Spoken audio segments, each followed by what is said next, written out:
ہو گئے اور تم لوگوں کا گناہ ان کے ساتھ جو نہیں مانتے ہیں، اگر مان لو گے تو اچھی بات ہے۔ دوسرے، فیس بک پہ اگر تبلیغ کرنی ہے تو اس کے لیے الاسلام پہ ہمارا جو ویب سائٹ ہے اس پہ ہم نے ایک فیس بک کھولی ہوئی ہے، اس پہ فیس بک کو استعمال کرو، وہاں تبلیغ کرو، وہاں سے کانٹیکٹ کرو گی تو وہ سیف ہوگی۔ اور اگر زیادہ شوق پورا کرنا ہے تو پھر جو ایجادیں ہیں ان کا اچھا استعمال کرنا چاہیے نا۔ میں نہیں کہتا غلط استعمال ایجاد ہے، لیکن میں یہ کہتا ہوں کہ لڑکیاں بیوقوف بن جاتی ہیں جلدی۔ تھوڑی سی تمہاری کسی نے تعریف کر دی، تم نے کہنا بس اس سے اچھا ہے ہی کوئی نہیں۔ جو تمہیں حقیقت بتائے گا، صحیح بات بتائے گا، اس کی تم بات نہیں مانو گی۔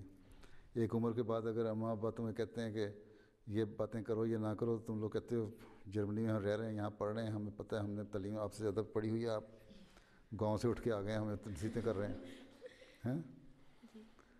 تو یہ چیزیں سوچنے والی ہوتی ہیں کہ اچھی بات کو لو۔ حضرت صلی اللہ علیہ وسلم کی ایک حدیث ہے کہ ہر اچھی بات جو ہے نا وہ تمہیں کہیں سے بھی ملے، چاہے کسی کافر سے بھی ملے، تو وہ تمہاری گمی ہوئی چیز ہے، اس کو لے لو۔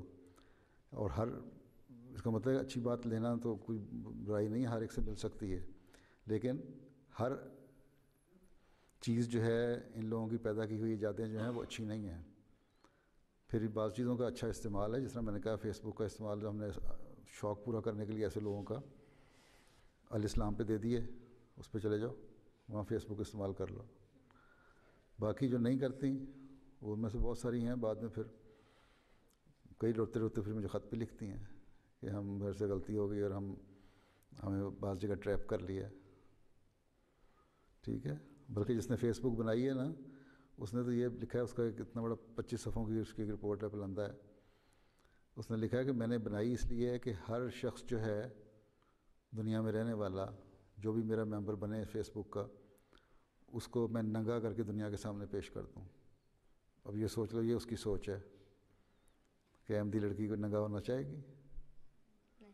بس پھر باقی جو نہیں مانتی نہ مانے۔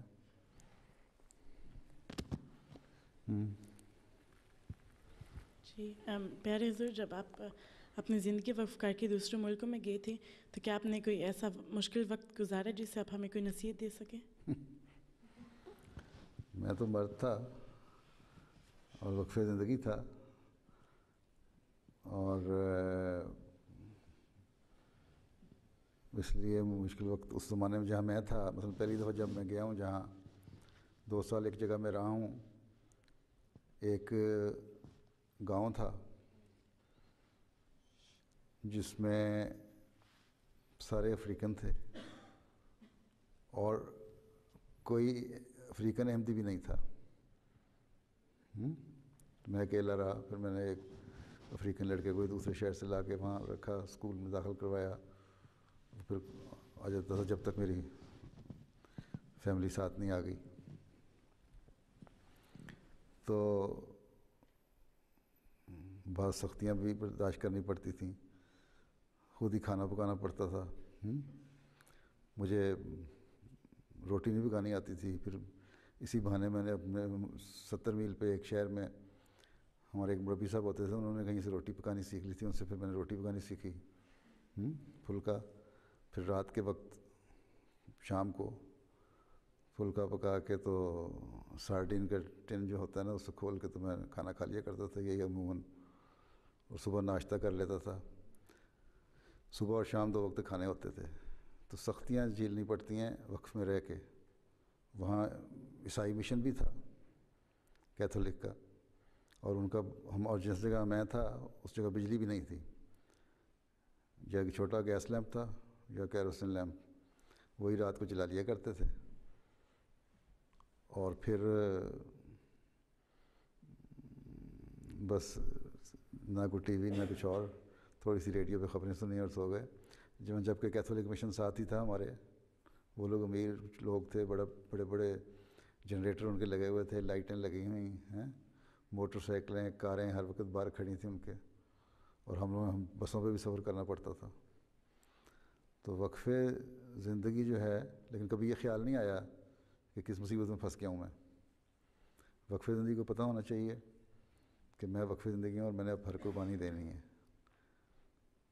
کیتھولک جو شروع میں چرچ پادری گئے ہیں انہوں نے بھی بڑی بڑی قربانیاں دی ہیں وہاں. وہ تو آپ لوگوں کی زمین ہموار کی ہے. اب تو کافی اپروچ روڈ بن گئی ہیں, سڑکیں بن گئی ہیں, سہولتیں پیدا ہو گئی ہیں. اب 2004 میں جب میں دوبارہ گیا ہوں وہاں دورے پہ, تو میں اس جگہ پہ بھی گیا تھا خاص طور پہ, اور اس پرانے گھر میں بھی گیا تھا جہاں میں رہا ہوا ہوں, جو کل گھر میرا خیال ہے اس دروازے سے لے کے اس دروازے تک چھوٹا سا گھر تھا, اس میں 2 کمرے تھے. تو پھر اس کے بعد ایک اور جگہ میں آ گیا. تو وقف زندگی جو ہے پھر بعض وقت خوراک کی تنگیاں بھی برداشت کرنی پڑتی ہیں, پھر اس کے بیوی بچوں کو بھی برداشت کرنی پڑتی ہیں. اگر تم لوگ کسی بھی وقف زندگی مربی سے بیاہی جاتی ہو تو تم لوگوں کو شور نہیں بچانا چاہیے. میرے بیوی بچوں نے بھی آرام سے گزارا کیا, لیکن اللہ تعالیٰ نے کبھی یہ نہیں کیا کہ کسی چیز سے تنگی دی ہو. اگر کوئی چیز ختم ہونے لگی ہے تو خود انتظام ہو جاتا تھا اور وہ چیز کھانے پینے کی پہنچ جاتی تھی. تو اللہ تعالیٰ بھی مدد کرتا ہے بشرطے کہ تم لوگ خود نیک نیتی سے وقف کے حق کو پورا کرنے والے بن جاؤ.